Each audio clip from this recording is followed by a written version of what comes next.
Hello student. कैसे हैं आप सभी लोग। स्वागत है आप सभी का आपके अपने यूट्यूब चैनल प्रॉपर परीक्षा पर। आज की इस क्लास में बात करने वाले हैं हम एक्सरसाइज 2.1 ये बेटा पॉलिनोमियल्स। पीछे हमने इसका बेसिक बता दिया था, जो भी था इसमें हमने एक्सप्लेन करी सारी चीज। वो वीडियो आप देख लें पिछली वीडियो से। आज की इस वीडियो में ओनली हम क्वेश्चन सॉल्व करेंगे 2.1 के जितने भी क्वेश्चन है। सबसे पहला क्वेश्चन है, निम्नलिखित में से कौन से व्यंजन एक चर वाले बहुपद हैं। एक चर चर मैंने बताया था आपको। चर कौन कौन से इसमें एक्स वाई, ठीक है, पी क्यू से भी नोट कर सकते हैं चर को आप। चर पार वाले बहुपद हैं और कौन से नहीं है। अपने उत्तर के लिए कारण भी बताएं, ठीक है, हमको उसका कारण भी रीजन भी बताना है उसमें। देखिए सबसे पहला सवाल है, सवाल नंबर 1। 4x² -3x +7। अब देखिए इसके अंदर चर कितने। चर तो बेटा एक है लेकिन पद कितने हैं इसमें, अगर पद पूछें तो पद 3 है, 1 2 3। लेकिन चर चर बोले तो कितने, एक चर ये रहा, लेकिन अलग नहीं है, सेम चर है। एक्स यहाँ पर है, एक्स यहाँ पर है। सवाल में क्या पूछा था आपसे, एक चर वाले बहुपद हैं, मतलब कौन कौन से एक चर वाले बहुपद हैं। ठीक है, इसमें क्या एक ही चर है, यहाँ पर लिखता हूं मैं चर कितने, एक चर है। इस इक्वेशन में, इस समीकरण में x का एक चर है, x एक चर है। ठीक है बेटा, पहली कंडीशन होगी। दूसरी कंडीशन, बहुपद कैसा होगा। मैंने बताया था आपको चर की पावर देखनी है, ठीक है ना। चर की पावर कैसी होनी चाहिए आपकी, एक होल नंबर होनी चाहिए, ठीक है, पूर्ण संख्या होनी चाहिए। पूर्ण संख्या लिख देता हूं यहाँ पर। पूर्ण संख्या कौन कौन सी होती है, 0 1 2 3 4 5, ठीक है, डॉट डॉट डॉट यहाँ तक भी जाएंगे आप, ठीक है। तो यहाँ पर क्या है, x की पावर कितनी है बेटा, सबसे हाईएस्ट पावर कितनी है, 2 पावर है। तो घातांक कैसा है इसका, पूर्ण संख्या है, ठीक है। इस इक्वेशन का घातांक,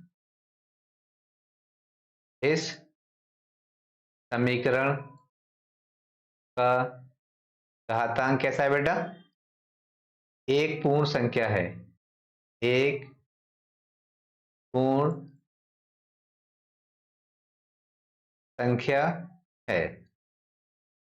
ठीक है, ये चीज यही इसका स्टेटमेंट लिखना है अपने उत्तर के लिए। कारण जो पूछे ना इसमें वही बताने। इक्वेशन दे रखी है आपको, इक्वेशन में पूछा है एक चर वाले, ठीक, इसमें चर कितने, एक ही चर है ना बेटा। यहाँ भी x है और यहाँ भी x है, ठीक है ना। इसमें चर अगर अलग अलग हो जाएंगे, कहीं x भी आ जाए, y भी आ जाए, z भी आ जाए, ठीक है ना, तो वहां चर आपके अलग अलग हो जाएंगे। या सेम चर है दोनों तरफ, तो इस समीकरण के अंदर में क्या हो गया, x एक चर है, ठीक है ना। इसी तरीके से इस समीकरण का घातांक कैसा है, एक पूर्ण संख्या है। देखिए हाईएस्ट पावर कितनी है इसकी, 2 हाईएस्ट पावर। इसी तरीके सवाल नंबर 2, बेटा सवाल नंबर 2 है आपका, y² +√2। अब देखिए y कैसा एक चर संख्या है, ठीक है, लेकिन यहाँ क्या दिया हुआ था, x दो जगह दिया हुआ था, लेकिन यहाँ एक ही जगह है। ठीक है, यहाँ भी इस समीकरण में y एक चर है। क्या लिखोगे आप यहाँ पर, y क्या एक चर है, y क्या एक चर है, y एक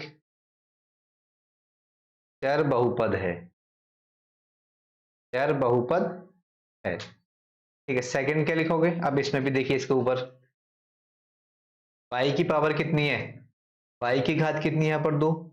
दो कैसी है आपकी, ये पूर्ण संख्या है, ठीक है। जब पूर्ण संख्या दो भी हो गई तो y का घातांक कैसा कहलाएगा, एक पूर्ण संख्या। y का घातांक एक पूर्ण संख्या है। कैसा है बेटा, पूर्ण संख्या। y का घातांक कैसा था, एक पूर्ण संख्या था। दोनों सवाल यहाँ पर लिख दिए मैंने। तीसरा सवाल क्या है, ठीक है, सवाल नंबर 3।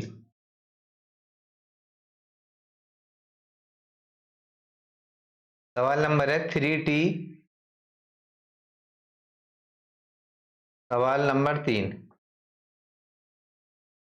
3√t plus t√2।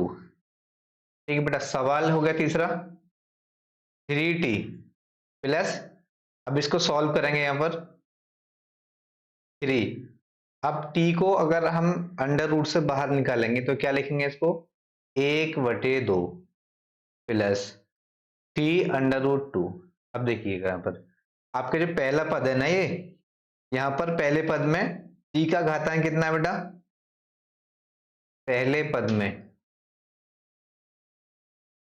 पहले पद में t का घातांक 1/2 है। ठीक है बेटा, पहले पद में इसके में t का दूसरे पद में तो पूर्ण संख्या है, लेकिन बेटा पहले जो पद है ना, पहले पद में t का घातांक 1/2 है। यह एक पूर्ण संख्या नहीं है। क्या नहीं है यहाँ पर एक बेटा, क्या नहीं है यहाँ पर एक, यहाँ पर पहले पद में t एक घातांक है जो क्या है एक, जो कि पूर्ण संख्या नहीं है। क्या बता दिए, पूर्ण संख्या भी नहीं है यहाँ पर। एक सवाल क्या था, 3√t प्लस t√2। आप क्या करोगे यहाँ पर, अंडर रूट निकाल लेंगे हम यहाँ पर, तो कितना निकल के आएगा, 3t⁻1/2। जब अंडर रूट सॉल्व करेंगे तो पावर कितनी हो जाएगी, घात कितनी हो जाएगी, 1/2 प्लस t√2। अब यहाँ पर पहला पद और दूसरा पद, बेटा पद के जो वर्गीकरण है ना, वो मैंने पिछली क्लास में बता दिया है। ठीक है ना, एक बार आप वो वाली क्लास भी देख लें, इसको भी समझ में नहीं आ रहा हो, बस समझ में आ जाएगा यहाँ भी मैं अच्छे से एक्सप्लेन करूंगा। ठीक है, पहले पद में बेटा पहला पद कौन सा हुआ, पहला पद ये हुआ ना 3t। पहले पद में क्या है, t का जो घात है, t का घातांक 1/2 है, जो कि पूर्ण संख्या नहीं है। पूर्ण संख्या क्या बताई थी मैंने बेटा आपको, 0 1 2 3 4 5 6, ये सभी क्या बताई थी, पूर्ण संख्या थी बेटा। अब तो ये कैसा है, एक बहुपद नहीं है। क्या कहलाएगा, यह एक बहुपद नहीं है, बहुपद नहीं है। तो बेटा बहुपद होने की कंडीशन ही यही है कि जो भी आपकी चर हो, चर की पावर हमेशा पूर्ण संख्या होनी चाहिए। ठीक है, वही क्या कहलाएगा, आपकी बहुपद होगा। ठीक है, सवाल नंबर 4। ठीक है, सवाल नंबर 4 क्या है, y प्लस 2/y। अब देखिए y प्लस 2, क्या y को जब मैं ऊपर ले जाऊंगा बेटा, इसमें हर से जब अंश में हम किसी भी संख्या को ले जाते हैं, किसी भी मान को ले जाते हैं, किसी वैल्यू को, तो क्या होती है, पॉजिटिव से नेगेटिव और नेगेटिव से पॉजिटिव। और y नीचे क्या थी, पॉजिटिव, ऊपर ले जाएंगे तो माइनस का 1। माइनस का 1 कैसा है बेटा, अगर यहाँ भी मैं 1 लिख दूं तो 1 से कोई फर्क नहीं पड़ेगा y के ऊपर, क्योंकि y की पावर अगर 1 लगा दोगे तो y निकलेगा। ठीक है ना, जब ऊपर ले जाऊंगा इसको तो माइनस का y होगा। अब यहाँ पर देख लो आप, ठीक है, यहाँ भी वही होगा, y के y एक बहुपद तो नहीं होगा यहाँ पर। दूसरे पद में y का मान कैसा हो जाएगा, नेगेटिव होगा। दूसरे पद में y की घात माइनस का 1 है बेटा। ठीक है, मैंने क्या बताया था, हमेशा एक बहुपद होने के लिए क्या होनी चाहिए, होल नंबर होना चाहिए। लेकिन यहाँ भी क्या होगा, दूसरे पद में y की घात कैसी होगी, नेगेटिव हो गई। यह भी क्या होगी, यह जो कि एक, बेटा पूरा लिख देता हूं मैं, जो कि एक पूर्ण संख्या नहीं है, पूर्ण संख्या नहीं है। ठीक है, जब पूर्ण संख्या नहीं होगी तो यह क्या होगा, बहुपद भी नहीं होगा। बहुपद बोलने तो पॉलिनोमियल भी नहीं होगा, बहुपद नहीं है। ठीक है, यह भी क्या होगा, बहुपद नहीं होगा। ठीक है, अब चलते हैं सवाल नंबर 5। कितने सवाल करा दिए मैंने, पहला हो गया, दूसरा हो गया, तीसरा हो गया, चौथा हो गया। सवाल क्या बचा है? 5। सवाल नंबर 5 है, x की पावर 10 प्लस y की पावर 3 और t की पावर भी कितनी बेटा? 50। अब देखो, लेकिन आप बोलोगे यहाँ पे तीनों क्या है? ये चर है, और चर की पावर भी कितनी है? पूर्ण संख्या है ना चर की पावर। x की पावर 10 प्लस y की पावर 3 प्लस t की पावर 50। देखो, तीनों कैसे हैं? यहाँ पर चर हैं, लेकिन तीनों चर की पावर भी कैसी है? पूर्ण संख्या। लेकिन बेटा ये बहुपद नहीं कहलाएगा। अब देखो, आप कहोगे सर ये बहुपद क्यों नहीं कहलाएगा? तो लेकिन नहीं कहलाएगा क्योंकि यहाँ पर जो बोला है ना चर, देखिए चर कैसे होगा यहाँ पर? सेम नहीं, तीनों अलग अलग होगा। अब जो सवाल देख लो आप, सवाल में लिखा होता निम्नलिखित में से कौन से व्यंजन एक चर वाले बहुपद हैं? बेटा कि चर है ना, ये सेम होना चाहिए। तो इधर भी x तो यहाँ भी x होना चाहिए था। पावर अलग हुई थी कोई दिक्कत नहीं, ठीक है। यहाँ भी x होना चाहिए था। अगर y की फॉर्म में होता तो y होना चाहिए तीनों जगह। t की फॉर्म में होता तो क्या होता? तीनों जगह t की फॉर्म कहलाती, ठीक है। तीनों जगह t होना चाहिए था। ये पावर आपकी अलग अलग हो जाए कोई दिक्कत नहीं है। जैसा सवाल में कहा गया है उस तरीके से सवाल को सॉल्व करें। एक चर वाले पूछे थे, यहाँ क्या होगा? अतः यह एक चर में एक चर में बहुपद नहीं है। यह एक चर में बहुपद नहीं है। बहुपद नहीं है, एक चर में क्या है? बहुपद नहीं है, ठीक है। क्योंकि सिंपल बात है ना, सवाल में जो कहा गया है उसी तरीके से आप सॉल्व करोगे। निम्नलिखित में से कौन से व्यंजक एक चर वाले बहुपद हैं? पता है ना, इसमें देखिए एक चर है, एक्स एक्स है, यहाँ बाई है, यहाँ टी थी, यहाँ बाई थी, ठीक है। यहाँ क्या है? एक्स बाई और टी दोनों चीज दी होंगी, ठीक है ना। इसी के बाद अब चलते हैं सवाल नंबर 2 की तरफ। सवाल नंबर 2 है, निम्नलिखित में से प्रत्येक में, ठीक है, एक्स स्क्वायर के गुणांक लिखिए। Right the coefficient of x square in each of the following. ठीक ना, हर एक मतलब जहां भी एक्स स्क्वायर आपको दिखे उसका कोफिशिएंट लिखना है। पिछली क्लास में बताया था, जैसे कि सवाल नंबर 1। सवाल नंबर 1 है 2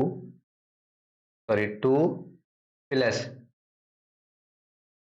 2 plus x square plus x. अब देखिए यहाँ पर एक्स स्क्वायर कहां पर है? यहाँ पर हमें किसका कोफिशिएंट बताना है? एक्स स्क्वायर का। अब इक्वेशन के अंदर देखिए एक्स स्क्वायर कहां पर है? यहाँ पर। यहाँ भी एक्स स्क्वायर है, ठीक है ना। अब यहाँ पर चर 2 है, इधर एक्स है, लेकिन यहाँ प्लस लग गया, यहाँ प्लस लग गया। एक्स स्क्वायर का कोफिशिएंट क्या होगा? अब यहाँ तो कोई कुछ नहीं लिखा हुआ, ना 1 लिखा हुआ, ना 2 लिखा हुआ, ना 3 लिखा हुआ है। तो यहाँ क्या हो जाएगा? एक्स स्क्वायर का गुणांक कितना क्या हो जाएगा बताओ? 1 हो जाएगा बेटा। कितना हो जाएगा? 1। एक्स स्क्वायर का गुणांक कितना है? 1 है। इसी तरीके सवाल number 2, 2 minus x square plus x की घात 3।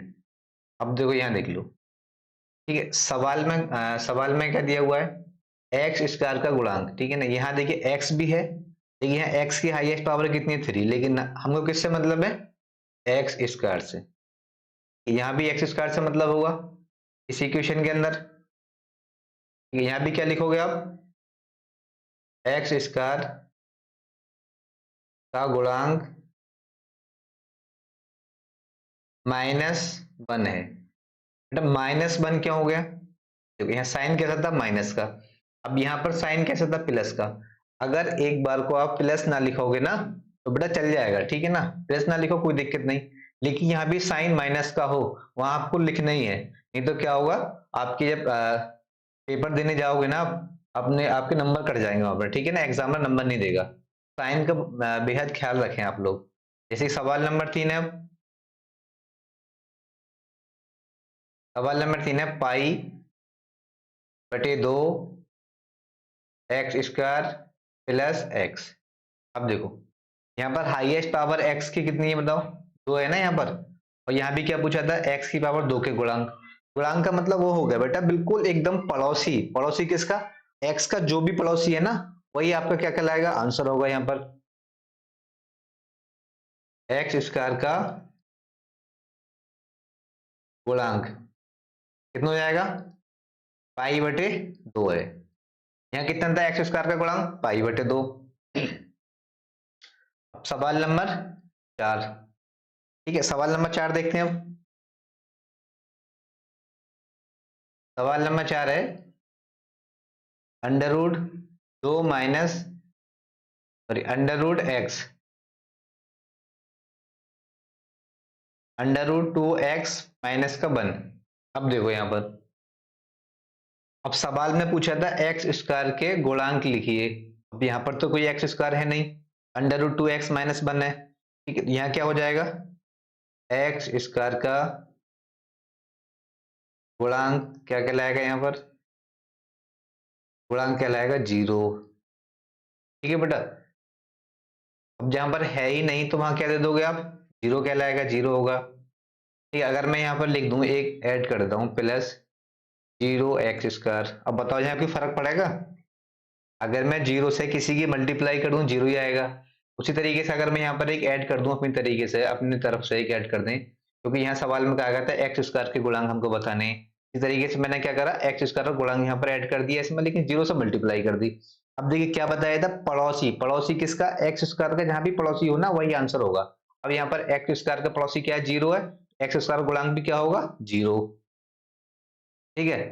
अब देखते हैं सवाल नंबर, अब सवाल नंबर कौन सा बचा आपका, ठीक है बेटा। इसमें सवाल 4 पार्ट थे इसके, सवाल नंबर 2 के 4 पार्ट से 4 सॉल्व हो गए, ठीक है। अब चलते हैं सवाल नंबर 3, घात 35 वाले द्विपद और 100 घात वाले एक पदीय, एक एक उदाहरण दीजिए। अब देखो सिंपल है, एक एक उदाहरण देना। सबसे पहला एग्जांपल क्या दोगे आप बताओ, एक्स 35 वाले द्विपद, द्विपद का मतलब बेटा ये हो गया, जैसे कि यहाँ अगर x लिखा हुआ ना, x प्लस 2, ये हो गए दो पद। आप इस तरीके से दो पद ना माने कि 2x दो पद नहीं होंगे, ये एक ही पद कहलाएगा, अलग अलग, ठीक है ना। उनको बांटने के लिए नहीं, बाउंड्री बीच में होनी चाहिए, साइन, बाउंड्री किस चीज से डिनोट होगी, साइन, बोले साइन होना चाहिए तो नेगेटिव होना चाहिए या पॉजिटिव साइन होना चाहिए, ठीक है। वही क्या होंगे, द्विपद और एक पद कहलाएंगे। अब द्विपद का है यहाँ पे 35 वाले द्विपद और 100 घात वाले एक पद, ठीक है। 35 वाले कितने, द्विपद। अगर यहाँ पर x की पावर कितने कर दोगे, x की पावर 35 प्लस, और यहां पर लिख दूं मैं x की पावर 4x, x की पावर कितनी, 4x, तो यहां पर क्या कहलाया ये, अब बताओ भैया। दो ही पद मैंने एक पद अपनी तरफ से ऐड कर दिया, ठीक है ना। एक पद x की पावर 35 में लिख दिया मैंने, यहाँ पर प्लस 4x और लिख दिया। अब यहाँ से अगर x कॉमन ले लोगे, यहाँ से देखिए, अगर यहाँ से x कॉमन ले लोगे आप, तो x की पावर 34 प्लस 4 बचेगी यहाँ पर, तब भी दो पद होंगे, लेकिन दो पद में पूछा था ना, दो पद बना दिए, एक पद ये बन गया यहाँ पर, एक पद इसका ये बन गया, ठीक है ना। अब इसी तरीके से यहाँ पर क्या पूछा सवाल में, एक पदीय वाले, एक पदीय वाले को आप आसान लिख सकते हो, सेकंड 5x की पावर 100, ठीक है। डायरेक्ट आप 100 लिख दें, जितनी पावर दी हुई है उतनी की उतनी लिख दें, ठीक है ना। ये कितना होगा, एक पद, ये पूरा के पूरा क्या कहलाएगा, एक पद। एक पदीय का एक एक उदाहरण दीजिए, एक उदाहरण यहाँ दे दिया, दूसरा उदाहरण क्या लिख दिया, ये लिख दिया। सवाल नंबर 3 भी हो गया, ठीक है। चलो अगले सवाल की तरफ बढ़ते हैं अब। सवाल नंबर 4, सवाल नंबर 4 में निम्नलिखित बहुपदों में से प्रत्येक की घात लिखिए, ठीक है।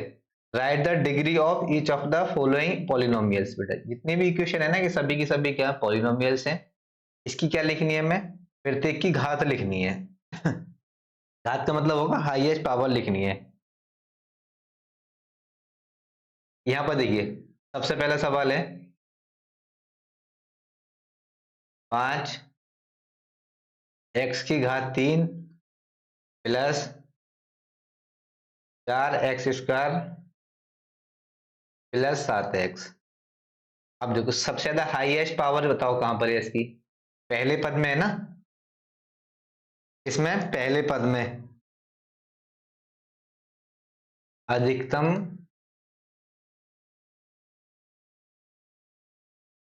घातांक वाला पद,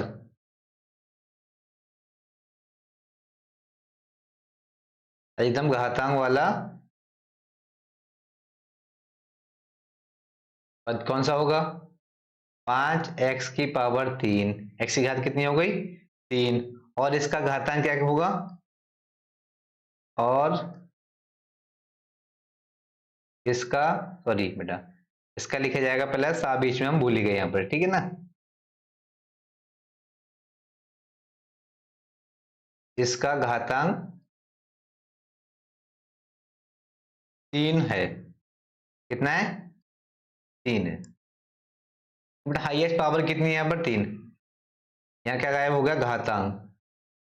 ठीक है, था घातांक। अधिकतम घातांक वाला पद 5x⁻3 है बेटा। देखिए अधिकतम घात किस पर है? इस पर है, ठीक है ना। अब आप यहीं लिख दें, ठीक है ना। और इसका घातांक भी क्या है? 3 ही है। हाईएस्ट पावर कितनी है? 3। इसी तरीके सवाल नंबर 2। देखो सवाल नंबर 2 का 4 - y²। अब देखिए इसमें अधिकतम घातांक वाला पद कौन सा है यहाँ पर? बताओ। माइनस का y² है या नहीं है? अधिकतम घातांक वाला पद, घातांक वाला पद क्या है? माइनस का y²। ठीक है, अधिकतम का मतलब ये हुआ बेटा सबसे ज्यादा घात किस पे लगी हुई है? बाई पर। लेकिन यहाँ तो सिंगल टर्म बाई ही है। ऐसा नहीं मैंने लिख दिया तो आप ये कहें सर आपने अधिकतम क्यों लिख दिया? अधिकतम घातांक वाला पद या तो एक ही पद y² है। कोई नहीं, आप ना लिखें बेटा, कोई दिक्कत नहीं, आपकी मर्जी है। लेकिन मैंने क्या करा, लिख दिया फिर भी यहाँ पर। और यहाँ पर अधिकतम पावर किसकी होगी? और इसका जो घातांक होगा ना, अधिकतम घातांक, वो 2 होगा। और इसका घातांक क्या होगा? 2 होगा। और इसका घातांक भी 2 है। ठीक है ना। हाईएस्ट पावर कितनी है यहाँ पर? 2। सवाल नंबर 3। देखो सवाल नंबर 3 कितना है आपका? 5t - √7। अब बताओ यहाँ पर हाईएस्ट पावर कितनी बताओगे यहाँ पर? अब आप अधिकतम घात का पद कौन सा है यहाँ पर? तो अधिकतम घात का पद बताओ।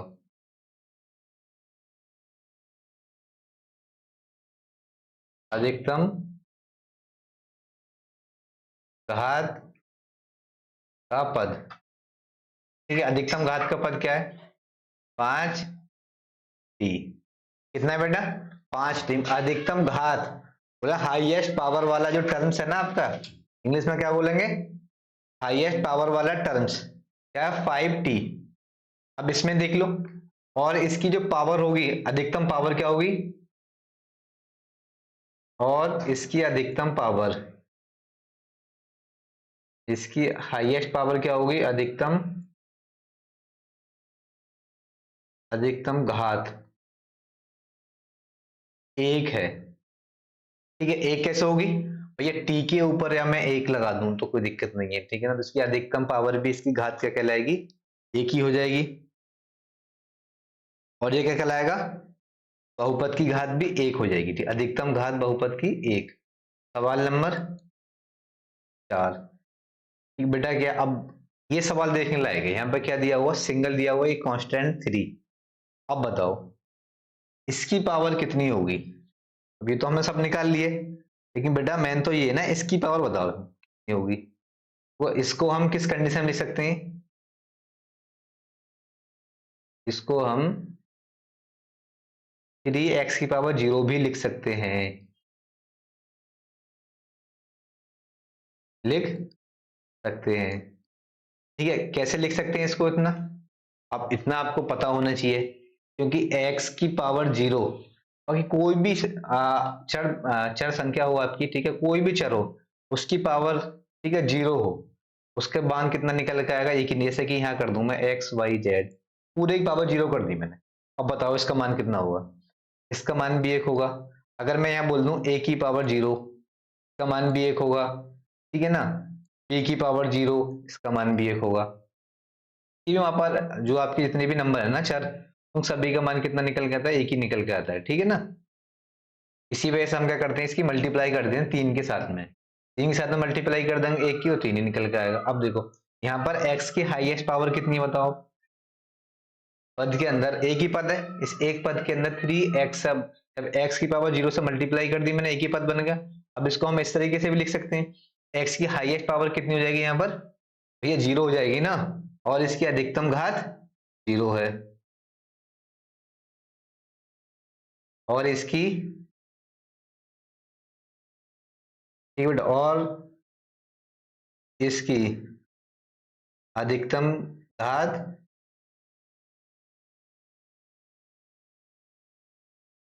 कितनी है, 0 है, ठीक है ना। अधिकतम घात कितनी है इसकी, 0 है। आई होप, मैं समझता हूँ यहाँ तक आप सभी को कोई भी प्रॉब्लम नहीं आ रही होगी, ठीक है ना। एकदम आसान तरीके से समझाया, सारे सवाल सॉल्व कराए, ठीक है ना। अब चलते हैं आगे, सवाल नंबर 5। बेटा लास्ट सवाल है ये, और समझ लें अच्छे से आप। सवाल नंबर 5 है, निम्नलिखित को रैखिक द्विघात और घन बहुपदों के रूप में वर्गीकृत करें। ठीक है, रैखिक द्विघात और घन वाले, पिछली क्लास में बताया था मैंने अभी आपको। Classify the following as linear, quadratic and cubic polynomials. ठीक है, जिस भी चर की पावर 1 है वो क्या कहलाएगा, रैखिक लीनियर।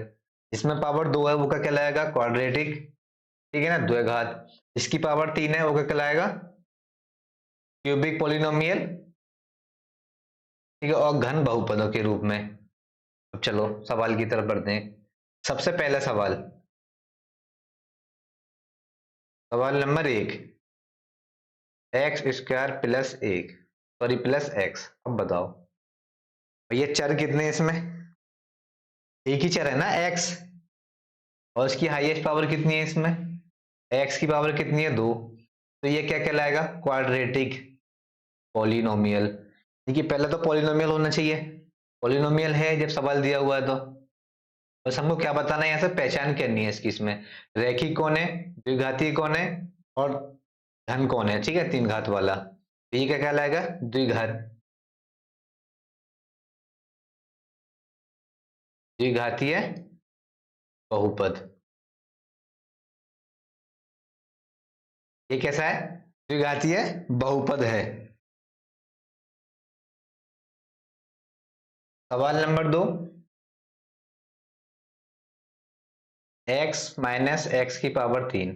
अब बताओ इसमें, ठीक है, इसमें हाईएस्ट पावर देखो, चर ये भी है, चर ये भी है, लेकिन हाईएस्ट पावर किस पे है, x की पावर कितनी है, 3।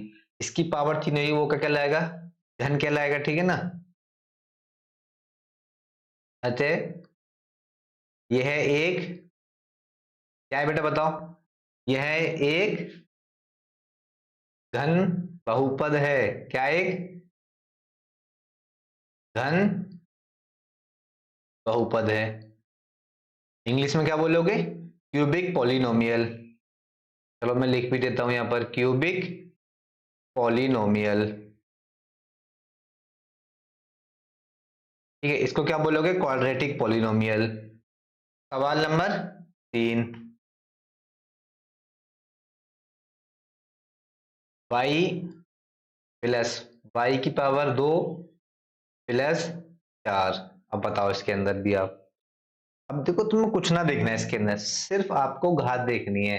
देखो इसकी घात कितनी है, एक है इसकी घात, ठीक है, अगर इसकी घात मानोगे तो आप 0 आएगी यहाँ भी, ठीक है ना, एक्स एक्स की पावर 0 से मल्टीप्लाई कर दो, लेकिन आप ध्यान ना दिए इस पर, खाली इसमें देखें हाईएस्ट पावर कितनी है इसमें, तो बाई की पावर कितनी है, 2 है। तो ये कैसा बहुपद होगा, द्विघातीय बहुपद होगा ना, क्वाड्रेटिक पॉलिनोमियल होगा, द्विघातीय बहुपद कहलाएगा, द्विघातीय बहुपद है एक, ठीक है, ये क्या है, यह एक द्विघातीय बहुपद है। अब सवाल नंबर 4, 1 प्लस एक्स। अब बताओ इसमें, सवाल नंबर 4 में क्या है, सवाल नंबर 4, 1 प्लस एक्स, 1 प्लस एक्स की इक्वेशन पड़ी होगी, ए एक्स प्लस बी बराबर 0। मैं बता रहा हूं ना, इसको रैखिक रैखिक बहुपद बोलते थे, पिछली क्लास में बताया था, ए नॉट इक्वल टू 0, क्या बोलते हैं इसको, रैखिक बहुपद, रैखिक बहुपद। यह क्या है? एक रैखिक बहुपद है। अब सवाल नंबर क्या है? सवाल नंबर 5। ठीक है, सवाल नंबर 5 है 3t। अब बताओ इसके अंदर कि हाईएस्ट पावर कितनी है इसमें। ठीक है ना, इसमें हाईएस्ट पावर कैसे बताओगे? 3t में भी घात एक हो जाएगी ना। अगर अगर इसको मैं फॉर्म में लिख दूं, कुछ बच्चे कहेंगे सर ये तो रैखिक बहुपद नहीं होगी। रैखिक बहुपद की फॉर्म क्या होती है? ax, उसका व्यापक समीकरण ax प्लस बी बराबर 0। क्या मैं इसको इस तरीके से लिख सकता हूँ ना यहाँ पर 3t प्लस 0। देखिए ए नॉट इक्वल टू 0 होने चाहिए, ए नॉट इक्वल टू 0, ए बराबर 0 नहीं होने चाहिए। ठीक है ना, लेकिन बी बराबर 0 चल जाएगी यहाँ पर। यहाँ पर देखेंगे तो हाईएस्ट पावर कितनी है टी की? 1 है। ये भी कैसा होगा? रैखिक। ये भी क्या कहलाएगा? रैखिक बहुपद। ये भी क्या कहलाएगा बताओ? एक रैखिक बहुपद होगा ना। ये भी क्या है? एक रैखिक बहुपद है। सवाल नंबर 6, आर स्क्वायर।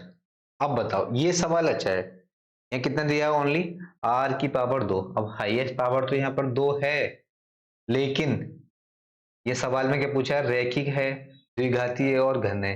अब क्या, अब कुछ तो कह देंगे साहब ये तो क्वाड्रेटिक है क्योंकि पावर 2 लगी हुई है। ठीक है ना, ये भी क्या कहलाएगा? क्वाड्रेटिक कहलाएगा। क्योंकि हमें क्या बस पूछे ही सिंपल, इसने यही पूछा है ना, ऐसे द्विघात है या घन है या एक घात वाला है। ठीक है ना, कितने घात लगे हुए यहाँ पर? 2 घात है। यह भी क्या कहलाएगा? यह भी क्या कहलाएगा? द्विघातीय बहुपद। यह एक द्विघातीय बहुपद बहुपद है। सवाल नंबर 7। सवाल नंबर 7 है 7 एक्स की पावर 3।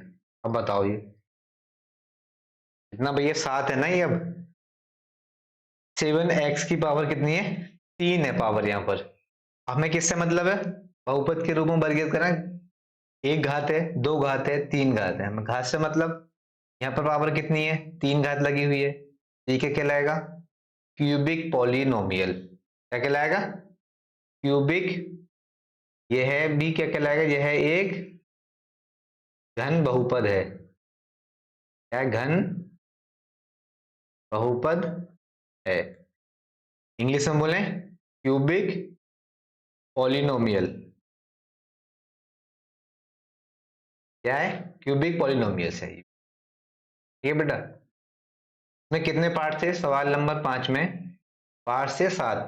7 के साथ क्या कर दिए हमने? सॉल्व कर दिए। ठीक है, मैं समझ रहा हूँ यहाँ तक आप सभी को कि कोई प्रॉब्लम नहीं आ रही होगी। ठीक है, और देख लेते हैं, सवाल तो नहीं है इसमें, कोई और नहीं है बेटा। अब इसमें यही थे, लास्ट सवाल यही थे। एक एक सवाल मैंने बेटा आपको एकदम विस्तार के साथ में बताया आपको, और मैं समझता हूँ सवाल आपके समझ में आएंगे। ठीक है, और सवाल मैं पिछली वीडियो में हर बार एक ही बात कहता हूँ बेटा, ये मैथ है। ठीक है ना, मैथ क्या मांगता है? हमेशा प्रैक्टिस मांगता है। आप हमारे साथ साथ चलें। ठीक है ना, जितना हम पढ़ा रहे हैं ना आप इतना पढ़ते चलें। एक प्रॉपर तरीके से नोट्स बना लें, एक नोटबुक ले लें। ठीक है, और प्रॉपर तरीके से सवाल को लिखें, और सब बार बार वीडियो को ना देखें। अगर समझ में ना आया हो तो एक दो बार वीडियो को देख लो। ठीक है, सवाल को जब कॉपी पर नोट डाउन कर लोगे ना, एक ही बार में आपका काम हो जाएगा। ठीक है, जहां भी आप कभी भूलोगे फिर से आप निकालें और फिर से आप इनसे। ठीक है, लेकिन कॉपी पेन लेके जरूर बैठें जब भी आप बैठें। तब तक के लिए बेटा थैंक यू, और अगली क्लास का हमारी का इंतजार करें। ठीक है, इंतजार क्या करना, अगली क्लास जल्दी आ जाएगी। ठीक है ना बेटा, अब जो क्लास आएगी हमारी वो आएगी एक्सरसाइज 2.2। ठीक है, तब तक के लिए धन्यवाद।